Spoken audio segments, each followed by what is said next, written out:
What's up, people? Johnny here again. Ngasi Sunday nina yung kita ka tawge. Ay gitong na lay sa ay aquarium ne buko. Sige se 3 feet by 1.5 feet aquarium ne buko. Sige se pra clean tawge. Ado aquarium gi kadi aqua hobbyist ko gi wet pets kumba kadi sumba aquarium gi hobby le kadi yam kana ka blog mo oigani aquarium gi matang da su ay kitang knowledge oigana ba kitang taksera ke ba ko ado si seng khot pagi ai detail lo hapsara ke ko ado map yeng mina sin okay ado si gi se ai gi se ising ji yam yong dre ba ko ado ising ji ai swai ba hap ka do ni ado ising ji hojik se sum winter oi bagi ising ji am thuna ka tare vaporize to buni na adum yam thuna handi hai tare ko ado na si gi se ising se loi si do khrani ko si do khra kanda ising anoba mu hap ka ne ba ko ado hapagi basic requirement hai tare ko ikitang haijar ke camera ji kitang thangjal la ka aquarium ma to matam da akhoi gi nga se ka tare maintenance se akhoi ne yamna phajana toina to bi ge haragadi nga je high maintenance low maintenance na lei ko adu gi do thambi bi yai ado ai gi se yamna low maintenance ngak tare ba ko keino di mayam su dum isagi ka tare matam achin aquarium ta to se matam yam chang mane bai tare ko aduna yam kana maintenance ngamoi haragadi dum low maintenance nga ga thambi bai tare ko aduga makha gi se khoi gi dimapur lengoi duni ko sigi sa dimapur lengoi ni aduga masagi aquarium gi substrate ko yogo sigi sa soil je aquarium gi masagi su laksabani ado masagi do thamge su yare ado kitang tange hai tare ko adugi per kg di yam tangmani adu da tabida pisa changol haragadi sumai sumba dimapur lengoi color gi se si madum thammasu dum yae ba ko aduga planted oi henge planted oi loi gi apam bani ko aduga main basic de khoi sida filter sigi filter sida ma lei se ko si filter ni sima change plus ngasagi sigi thermostat che sima ga changani ko basic requirement light sidi uv light ne is the happy se uv light se planted to dia no maru oi ko planted na tabi de normal light na dum than ba dum yare aduni sigi si mayam se aduga clean do matam da ising si chu kamai to ke da yam toina chu siloi do bani aduga ka tare ising sen mo matam ju kitang lemhoba koloba main tor sen ge tamne plop sin to se phatte ba ko adu plop se kam kana sen ge da ge hayo matam da ising jai si 1 month hele sin do ko tha ma hele adu tha ma hele bani na loina sin to ko ma thau se tare e ba ko aduna sigi sen ba gi si aduga kamai to ge nga se transfer to ko doini ko nga se lok thok ko doini nga se kamai to ge ai sigi tap achou buje se lok thok ne ba ko lok thok ko se kamai lok thok ke ha ba da sai si da yori ba masagi aquarium gi ising ja si se oina lok thok pi ro lok thok ga si ising sina masagi nga transfer to matam da si sing sina ba atop ising anoba sigi tap si ising anoba happy ga no ba aquarium gi da yori ba ising se hapsa laga si transfer to na tragadi makhoi nga se yam sensitive oi bne ba mai temperature kitang fluctuate to nga se dum si ba ko aduna si haloi ge haragadi sigi ising se si transfer to tho haidok kino sigi ising se aduga horen ising anoba se lakanda ka tare amu hapsin se aduga thermometer si je off loin torani thermometer se off to bodawni ko hajik se ai on tori off tor kana mai glass nga kani si thermometer se ko off tore na hita satop ki no ko at least 5-10 minutes tingai ko kaino haragadi sabari na ka ta ising manung da lei poche mai thangkala kon da crack chat karaga sigi se cha kane bo ko adu ki su lei aduna han bi na filter se muthalasi adu thermometer se muthalasi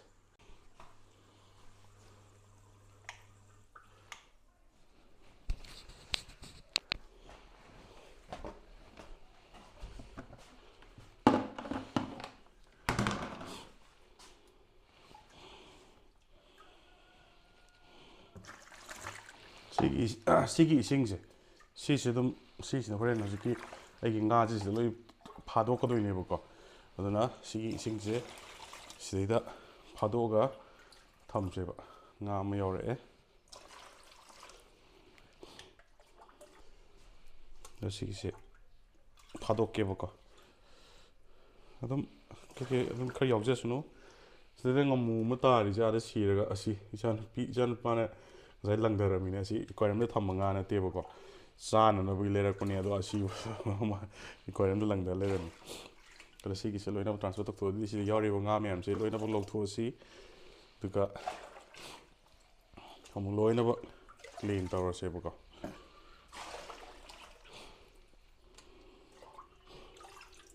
ꯑꯗꯣ ꯉꯥꯁꯦ ꯐꯥꯗꯣꯛꯄ ꯃꯇꯝꯗ ꯈꯨꯠꯅ ꯐꯥꯕꯤꯒꯅꯨꯀꯣ ꯈꯨꯠꯅ ꯉꯥꯁꯦ ꯁꯨꯡꯄꯥꯏ ꯄꯥꯏꯕꯤꯒꯅꯨ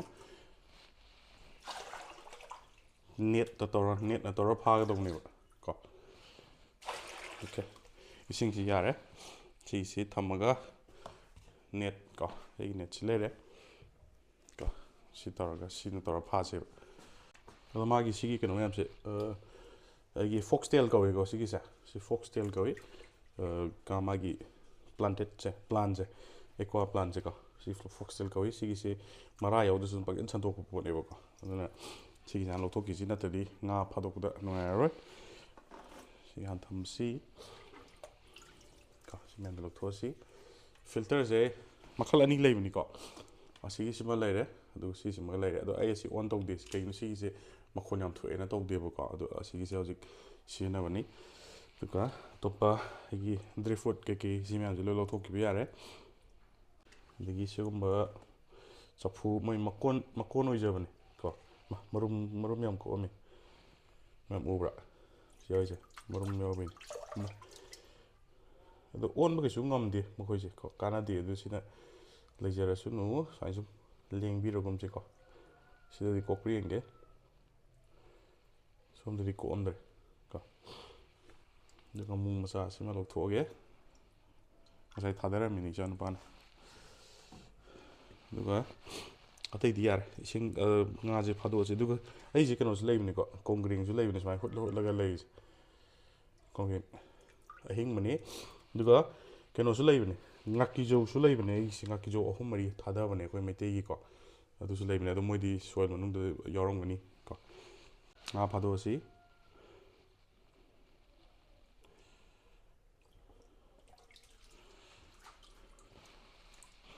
transfer ꯇꯧꯊꯣꯛꯑꯣ ꯑꯗꯣ ꯉꯥꯁꯦ ꯑꯁꯦꯡꯕꯩꯗꯤ soil ꯀꯩꯅꯣꯁꯦ ꯋꯥꯇꯔꯁꯦ ꯂꯣꯏꯅꯃꯛ ꯁꯤꯟꯗ꯭ꯔꯒꯗꯤ ꯉꯥ ꯐꯥꯗꯣꯛꯇ꯭ꯔꯁꯨ ꯌꯥꯏꯀꯣ ꯑꯗꯣ ꯑꯩꯗꯤ ꯉꯁꯤꯁꯦ ꯉꯥ ꯋꯥꯇꯔꯁꯦ ꯂꯣꯏꯅꯃꯛ ꯁꯤꯟꯕꯒꯤꯅꯤ ꯉꯥꯁꯦ ꯂꯣꯏ ꯐꯥꯗꯣꯛꯇꯕ ꯌꯥꯗꯕ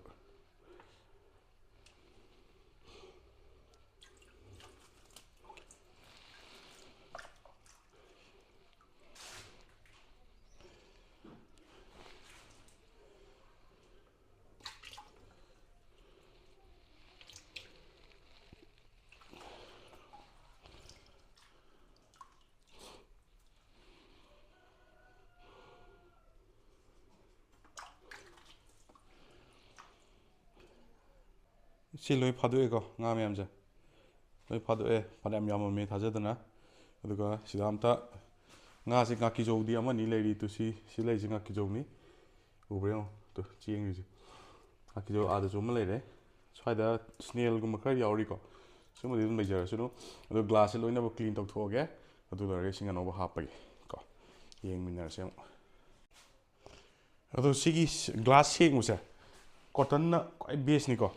ꯀꯣꯇꯟꯅ ꯁꯦꯡꯉꯤꯁꯤꯅ ꯀꯩꯒꯤꯅꯣ ꯍꯥꯏꯗꯤ ꯉꯁꯥꯏꯒꯤ ꯁꯤꯗꯩꯗ ꯌꯥꯎꯕ ꯐꯪꯒꯁꯀꯨꯝꯕ ꯑꯗꯒꯤ ꯀꯩꯅꯣꯒꯨꯝꯕ ꯏꯁꯪꯒꯨꯝꯕ ꯀꯥꯁꯟꯕꯁꯦ ꯁꯨꯃꯥꯏꯅ ꯂꯣꯏ ꯅꯞꯁꯟꯕꯅꯦꯕ ꯀꯩꯅꯣꯗ ꯑꯩꯈꯣꯏꯒꯤ ꯂꯁꯤꯡꯁꯤꯗꯀꯣ ꯑꯗꯨꯅ ꯁꯨꯃꯥꯏꯅ ꯍꯥꯟꯅ ꯂꯣꯏꯅꯃꯛ ꯀ꯭ꯂꯤꯟ ꯇꯧꯊꯣꯛꯄꯤꯔꯣꯕꯀꯣ ꯂꯣꯏ ꯀ꯭ꯂꯤꯟ ꯇꯧꯊꯣꯛꯄꯤꯔꯣ ꯑꯗꯨꯒ ꯏꯁꯤꯡ ꯑꯅꯧꯕ ꯑꯗꯨꯝ ꯍꯥꯞꯄ ꯌꯥꯔꯦ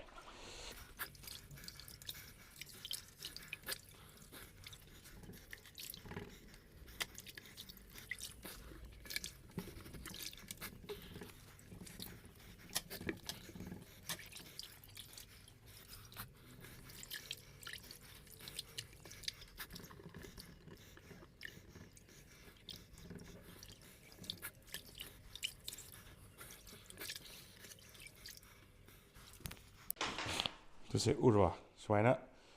ꯅꯞꯁꯜꯂꯛꯏꯁꯦ ꯏꯁꯤꯡꯁꯦ ꯂꯣꯏꯅꯃꯛ ꯀꯟꯊꯣꯛꯑꯁꯤ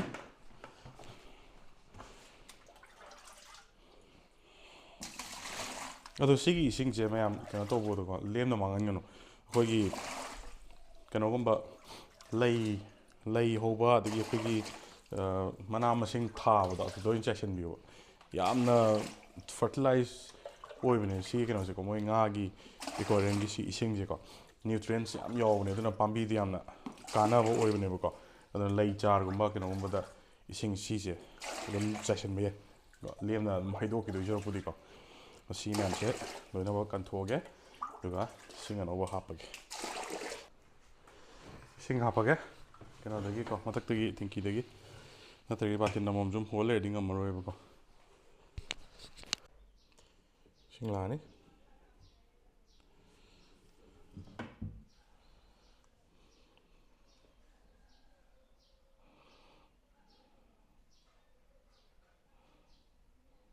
시 탄드리버가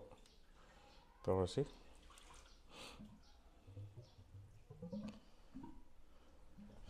ngaki jauh jangan gitu sila lagi sih bro sila lagi ngaki jauh nih sila ama kali ya kada ama dikai lagi orang dia om show gitu lalu ising jet thalle hojik ko si ising jet loksa laga adu ai filter dom a half kre thermostat mo on tore ko adu lore nga ji transfer toksin do yarani yare hapasi adu nga se khudna di sukai bai bi gano ko kana tawraga 넷ꯇꯒꯤ ꯄꯥꯏꯒꯗꯧꯅꯦꯕ ꯈꯨꯠꯅ ꯄꯥꯏꯕꯁꯦ ꯉꯥꯁꯦ ꯁꯤꯅꯦꯕ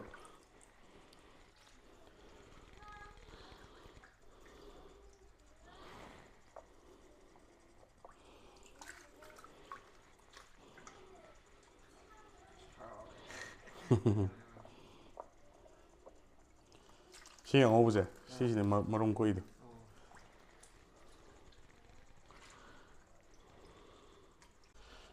ꯑꯗꯣ ꯁꯤꯒꯤ ꯀꯦꯃꯤꯀꯦꯜꯁꯦ ꯑꯩꯈꯣꯏ chlorine ꯁꯦꯡꯗꯣꯛꯅꯕꯅꯦꯕꯀꯣ ꯁꯤꯒꯤꯁꯦ ꯏꯁꯤꯡ ꯁꯤꯟꯕ ꯃꯇꯝꯗ ꯍꯥꯞꯀꯗꯕ ꯑꯗꯣ ꯑꯩꯒꯤꯁꯦ ꯑꯔꯥꯎꯟ 200 ꯂꯤꯇꯔꯃꯨꯛꯀꯤ ꯇꯦꯡꯅꯦꯕꯀꯣ ꯑꯗꯣ ꯁꯤꯒꯤꯁꯦ 100 ꯂꯤꯇꯔꯗ ꯁꯤꯒꯤꯁꯦ ꯑꯔꯥꯎꯟ 60 ꯀꯩꯅꯣꯃꯨꯛ ꯗ꯭ꯔꯣꯞꯃꯨꯛ ꯊꯥꯗꯒꯗꯧꯅꯦꯕ ꯁꯤꯁꯦꯀꯣ ꯑꯗꯨꯅ ꯑꯩꯒꯤꯁꯦ ꯑꯔꯥꯎꯟ 200 ꯂꯤꯇꯔꯃꯨꯛ ꯑꯣꯏꯔꯒꯗꯤ ꯑꯔꯥꯎꯟ 120 ꯗ꯭ꯔꯣꯞꯁꯃꯨꯛ ꯊꯥꯗꯔꯛꯀꯗꯣꯏꯅꯤ 120 ꯗ꯭ꯔꯣꯞꯁ ꯍꯥꯏꯁꯦ ꯑꯩꯈꯣꯏꯅ ꯑꯦꯝ ꯑꯦꯜꯗ ꯄꯥꯊꯣꯛꯑꯒꯗꯤ ꯑꯔꯥꯎꯟ ꯀꯩꯅꯣꯃꯨꯛ ꯂꯥꯛꯀꯦ 10 ml ꯑꯗꯨꯃꯥꯏꯅ ꯑꯣꯏꯒꯅꯦꯕꯀꯣ ꯑꯗꯨ 10 ml ꯑꯃꯨꯛ ꯊꯥꯗꯔꯁꯤ ꯑꯗꯣ ꯁꯤꯒꯤꯁꯦ ꯃꯈꯨꯝ ꯑꯃꯅ ꯑꯗꯨꯝ ꯍꯥꯏꯐꯦꯠ 5 ml ꯃꯨꯛꯀꯤ ꯆꯥꯡꯅꯦꯕ ꯑꯗꯨꯅ 10 ml ꯁꯤꯃ ꯊꯥꯗꯒꯤ ꯌꯥꯔꯦ ꯑꯗꯨꯒ ꯀꯦꯃꯤꯀꯦꯜꯁꯦ ꯃꯈꯜ ꯈꯔ ꯂꯩꯀꯣ ꯑꯗꯨ ꯁꯤꯒꯤꯁꯤꯅ ꯑꯩꯈꯣꯏꯒꯤ ꯕꯦꯛꯇꯤꯔꯤꯌꯥꯅꯤꯀꯣ ꯁꯤꯒꯤꯁꯦ ꯕꯦꯛꯇꯤꯔꯤꯌꯥꯅꯤ ꯑꯗꯨ ꯁꯤꯒꯤꯁꯦ ꯑꯩꯈꯣꯏꯅ ꯇꯦꯡꯛ ꯑꯃꯗ ꯑꯩꯈꯣꯏꯒꯤ ꯆꯥꯃꯁ ꯑꯃꯒꯨꯝꯕ ꯊꯥꯗꯕꯤꯒꯗꯕꯀꯣ ꯑꯗꯣ ꯁꯤꯒꯤꯁꯦ ꯁꯨꯃꯥꯏꯅ ꯄꯥꯎꯗꯔꯒꯤ ꯐꯣꯝꯗ ꯂꯥꯛꯄꯅꯤ ꯀꯣ ꯑꯗꯣ ꯁꯤꯒꯤꯁꯦ ꯑꯗꯨꯝ ꯍꯥꯏꯐꯦꯠ ꯆꯥꯎꯔꯥꯛꯄꯅꯤ ꯀꯩꯅꯣ ꯑꯣꯟꯗ꯭ꯔꯒꯁꯨꯀꯣ ꯁꯤꯒꯤꯁꯤꯃ ꯑꯗꯨꯝ ꯊꯥꯗꯈꯤꯕ ꯌꯥꯔꯦ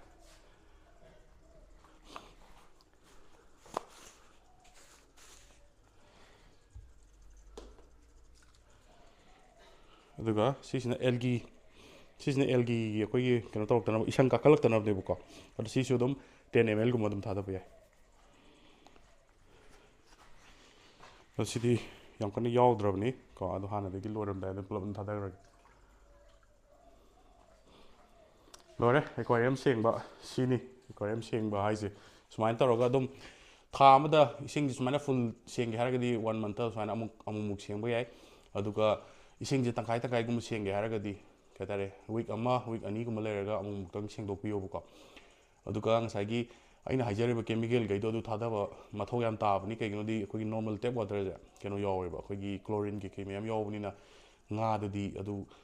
ꯌꯥꯝꯅ ꯗꯦꯟꯖꯔꯁ ꯑꯣꯏꯕ ꯍꯥꯏꯇꯥꯔꯦꯀꯣ ꯑꯗꯨꯅ ꯉꯥ ꯁꯤꯕꯒꯤ ꯆꯥꯡꯁꯦ ꯌꯥꯝ ꯍꯦꯟꯒꯠꯂꯛꯀꯅꯦꯕꯀꯣ ꯑꯩꯒꯤ ꯁꯤꯗ ꯊꯝꯕꯤꯕ ꯉꯥ ꯃꯌꯥꯝꯁꯦ ꯑꯔꯥꯎꯟ 2 yearsꯃꯨꯛ ꯁꯨꯔꯦ ꯑꯩꯒꯤ ꯁꯤꯒꯤ ꯉꯥ ꯃꯌꯥꯝꯁꯦ ꯍꯧꯖꯤꯛꯐꯥꯎ ꯑꯝꯇ ꯁꯤꯗ꯭ꯔꯤꯁꯦꯀꯣ ꯑꯗꯣ ꯆꯍꯤ 2ꯃꯨꯛ ꯁꯨꯔꯛꯑꯕ ꯉꯥ ꯉꯥꯛꯇꯅꯤ ꯄꯤꯁꯛ ꯄꯤꯛꯏꯉꯩꯗꯒꯤ ꯂꯩꯔꯛꯄ ꯉꯥꯛꯇꯅꯤ ꯍꯧꯖꯤꯛ ꯂꯣꯏꯅꯃꯛ ꯆꯥꯎꯈꯠꯂꯛꯏ ꯃꯌꯥꯝꯁꯦꯀꯣ ꯑꯗꯨꯅ ꯆꯍꯤ 2 ꯁꯨꯔꯛꯄ ꯍꯥꯏꯁꯦ ꯉꯥꯗꯗꯤ ꯑꯦꯀ꯭ꯋꯥꯔꯤꯌꯝꯗꯗꯤ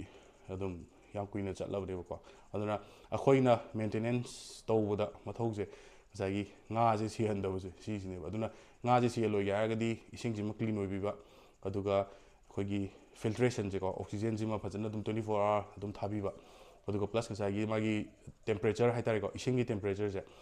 ꯅꯣꯔꯃꯦꯜ ꯇꯦꯝꯄꯔꯦꯆꯔꯗꯒꯤ ꯑꯩꯈꯣꯏꯒꯤ ꯉꯥꯒꯤ ꯑꯣꯞꯇꯤꯃꯦꯜ ꯇꯦꯝꯄꯔꯦꯆꯔ ꯍꯥꯏꯕ ꯑꯃ ꯂꯩꯌꯦꯕꯀꯣ ꯑꯗꯨꯝ ꯈꯤꯇꯪ ꯋꯥꯔꯝ ꯑꯣꯏꯅ ꯑꯗꯨꯝ ꯊꯝꯕꯤꯒꯗꯧꯅꯦꯕꯀꯣ ꯑꯗꯣ ꯍꯣꯏ ꯌꯥꯝ ꯀꯟꯅ ꯁꯝꯃꯔꯗꯗꯤ ꯑꯗꯨꯝ ꯑꯩꯈꯣꯏ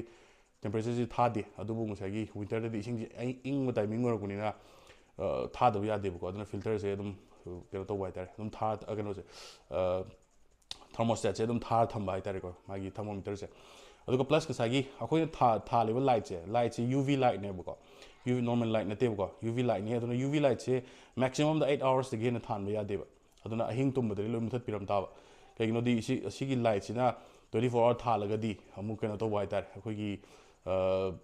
ꯏꯁꯪꯁꯤ ꯌꯥꯝ ꯇꯣꯏꯅ ꯀꯥꯁꯜꯂꯛꯄ ꯍꯥꯏꯇꯥꯔꯦ ꯑꯗꯨꯅ ꯏꯁꯤꯡꯁꯦ ꯁꯪꯇ꯭ꯔꯤꯛ ꯁꯪꯖꯜꯂꯛꯀꯅꯦꯕꯀꯣ ꯑꯗꯨꯅ ꯂꯥꯏꯠꯁꯤꯁꯨ ꯃꯊꯧ ꯌꯥꯝ ꯇꯥꯏ ꯑꯗꯣ ꯁꯤꯒꯤ ꯄꯣꯏꯟꯠ ꯑꯍꯨꯝꯁꯦ ꯑꯗꯨꯝ ꯈꯪꯕꯤꯔꯒꯗꯤ ꯑꯗꯨꯝ ꯑꯦꯀ꯭ꯋꯥꯔꯤꯌꯝꯁꯦ ꯑꯗꯨꯝ ꯐꯖꯅ ꯅꯥꯟꯅ ꯃꯦꯟꯇꯦꯟ ꯑꯗꯨꯝ ꯇꯧꯕ ꯌꯥꯔꯦ ꯑꯗꯣ ꯂꯣꯏꯁꯤꯟꯖꯔꯒꯦ ꯁ꯭ꯋꯥꯏꯗ ꯅꯨꯡꯉꯥꯏꯕ ꯃꯌꯥꯝ ꯑꯃ ꯍꯥꯞꯆꯔꯛꯀꯦ ꯑꯗꯣ ꯉꯁꯤꯒꯤ ꯑꯣꯏꯅꯗꯤ ꯕꯥꯏ ꯕꯥꯏ